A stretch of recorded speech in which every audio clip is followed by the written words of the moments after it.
Actually, the flow of these electrons is simply called electric current or electricity. You get the point now. So when these electrons flow, it produces current. You understand? So flow is the same thing as current. High flow in water means high current in electricity. That is, if you say high current, it means that electrons are flowing fast. If you say low current, it means electrons are flowing slowly. You get my point now? So watch. If the potential difference here is high, the flow, what will happen to flow? Flow will also be high. If the potential difference here is low, flow will also be what? Low. So that tells you that there is relationship between potential difference and current. So if potential difference is high, current is high. You get my point now?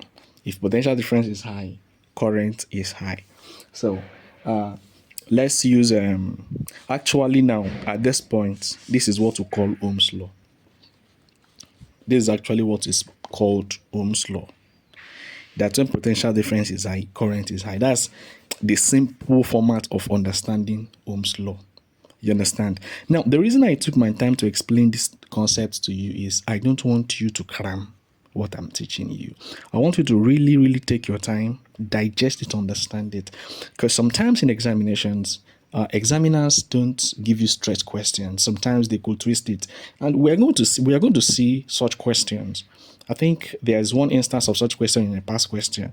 You understand? So just understand it that this statement I just made here now, this simple statement here, PD is directly proportional to current. You understand? And that's just Ohm's law. The higher the potential difference, the higher the current. That's what this proportionality sign means. The lower the potential difference, the lower the current. You understand it now. So that is that. So for now, we're going to be taking away the concept of water flow, okay? And we're going to be using the business of the day, which is actually electricity. So now, looking at what we have, this potential difference is represented using V, okay? Directly proportional to this current is represented using I. Okay?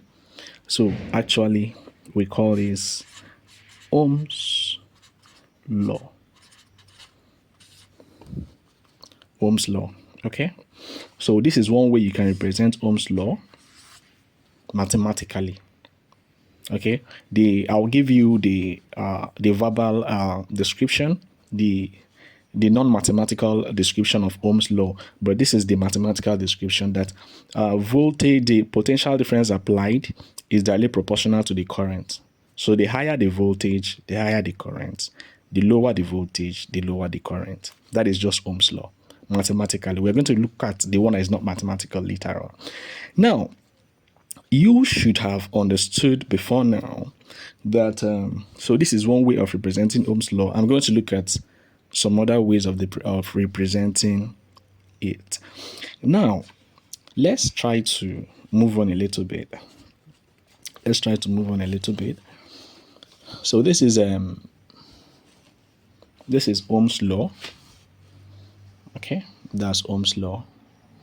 Now, in mathematics, we are being told that for you to remove a proportionality sign, you need to replace it